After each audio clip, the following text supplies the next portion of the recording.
Welcome to Friday Q&A for another week. Thank you guys so much for tuning in, and thank you for your comments on last week's Q&A video. It really means a lot to me to get feedback like that from you guys, so thank you so much. This is a whole lot of fun for me, and I want to keep it interesting for you guys, so that sort of feedback does go a long way into making this a more value-packed adventure for all of us. Axfest in Boston at the end of the month. I will be there hanging out. Going to be super nerdy weekend. Lots of guitar gear at the Boston Amp Show, which I'm really excited to basically check out all the gear, and obviously the Fractal stuff is going to be pretty entertaining. They've got a pretty killer roster of artists coming out to that one, and I'm just excited to meet a bunch of people there. So if you're anywhere near there, come down, hang out. I would love to meet some of you guys face to face. And finally, if you're in Kalgoorlie this weekend in Western Australia and you happen to be watching this channel, Ragdoll's playing at the Exchange Hotel. It is a fun rock and roll show. Come down, have a few drinks, have a great time. Well, let's do this week's questions. Which solos do I find the most challenging when Ragdoll does a cover gig?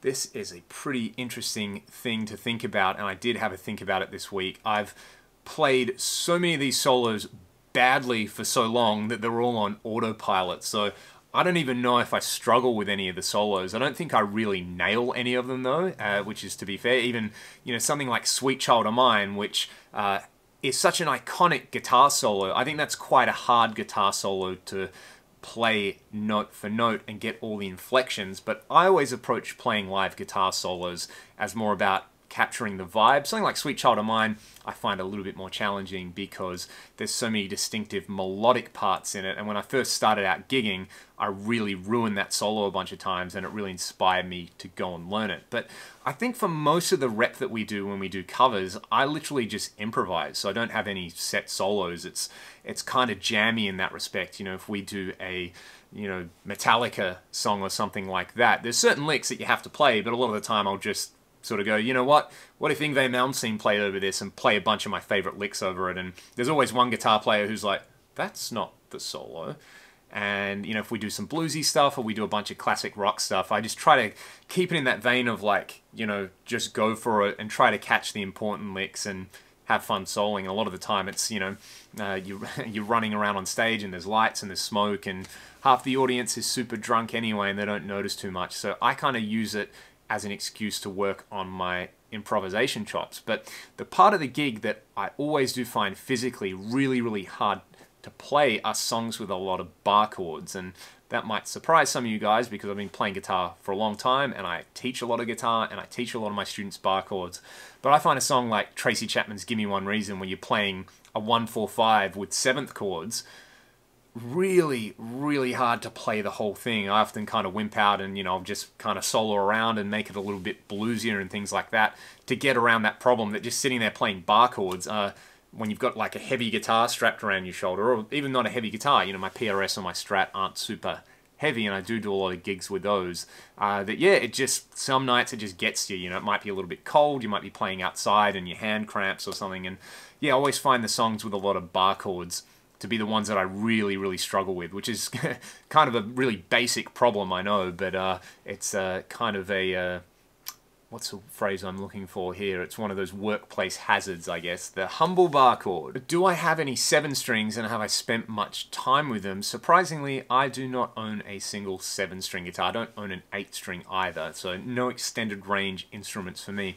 I did a video a few months ago with one of the Bacchus 7-string guitars, a Telly style thing, that I really, really liked, and I've been seeing a lot of videos recently with the 7-string Ernie Ball Music Man guitars. Brett Kingman did one the other day and it just sounded incredible, so that's something that's kind of on the radar. I think if I got a 7, I would probably want to get like a JP or something like that, just because, you know, I've played a JP6 before and really liked it, but I think if I was going to get a 7, yeah, like I said, I'd go with an Ernie Ball or something like that, just because they look cool, and I know they play great, but, you know, do I really need a 7-string when I play in drop C?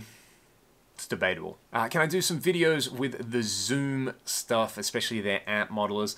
I will admit I have kind of missed out on all the Zoom modeling developments. I had a Zoom GFX 707 as my first ever pedal, and I haven't really caught up with them.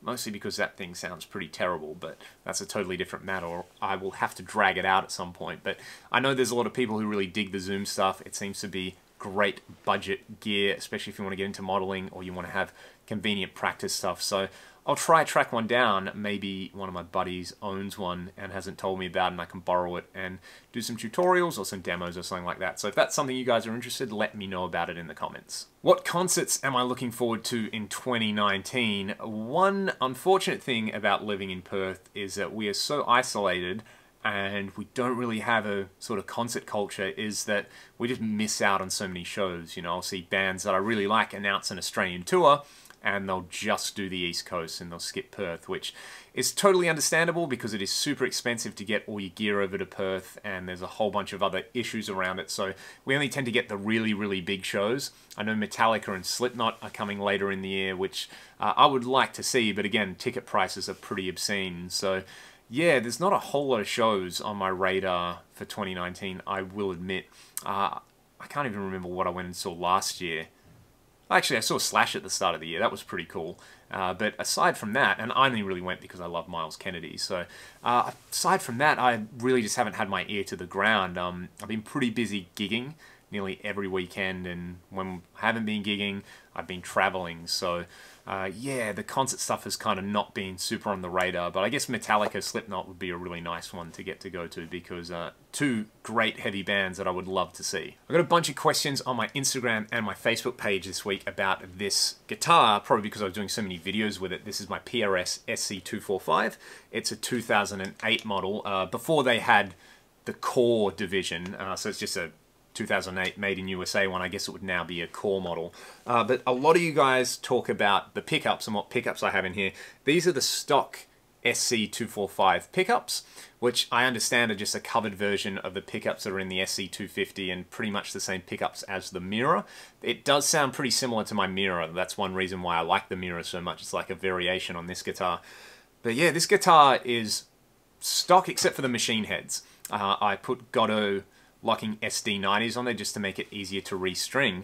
And yeah, I've done videos where I've talked about this guitar and how it's pretty much a unicorn.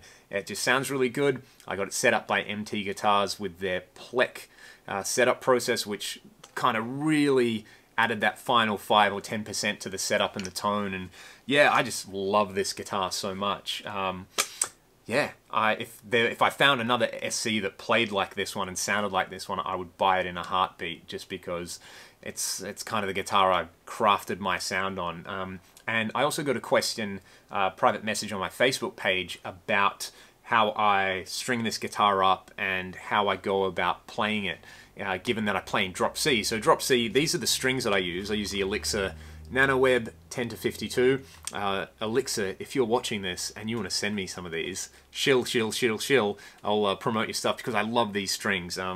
Yeah, I don't expect that to happen. I'm more than happy to pay for these because they sound really, really good and they feel really good. I know some people aren't super big on the Elixir thing, but I am. I love it, and it means, you know, I use this guitar a lot to record with, so being able to chuck a set of strings on that's going to stay fresh. Someone's hooning up the neighborhood for a couple of weeks or months. I think I've had these strings on here for 2 months now, probably due for a change.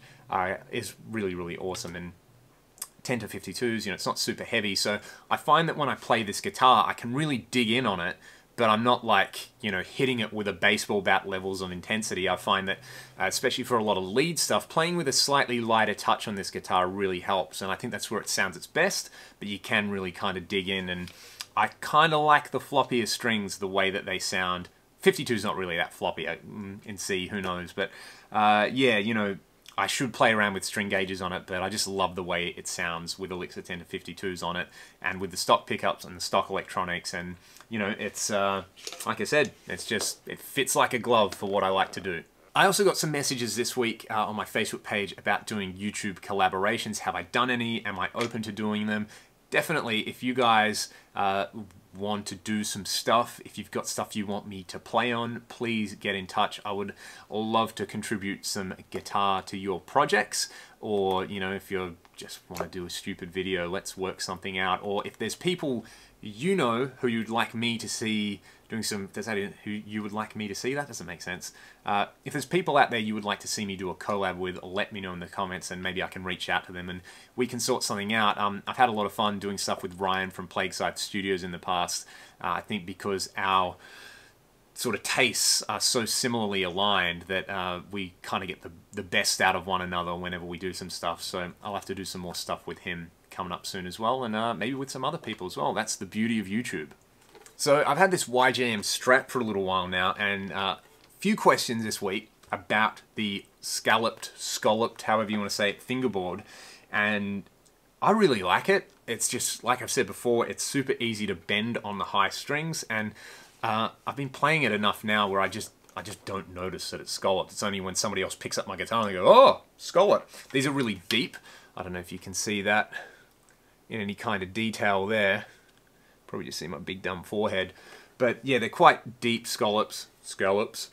And yeah, I mean, I like it. This guitar is really, really well set up. Again, thanks Tim at MT. He did a killer job on this one.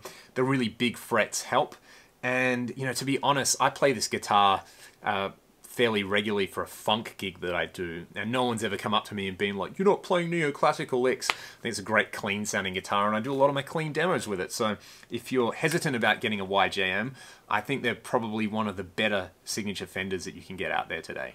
Again, thank you guys so much for tuning in. I had a lot of fun answering your questions. If you've got questions for next week, get them in the comments. And if you want to listen to some of my music, you can check out Ragdoll on all your favorite streaming platforms and on Bandcamp. There are links in the video description.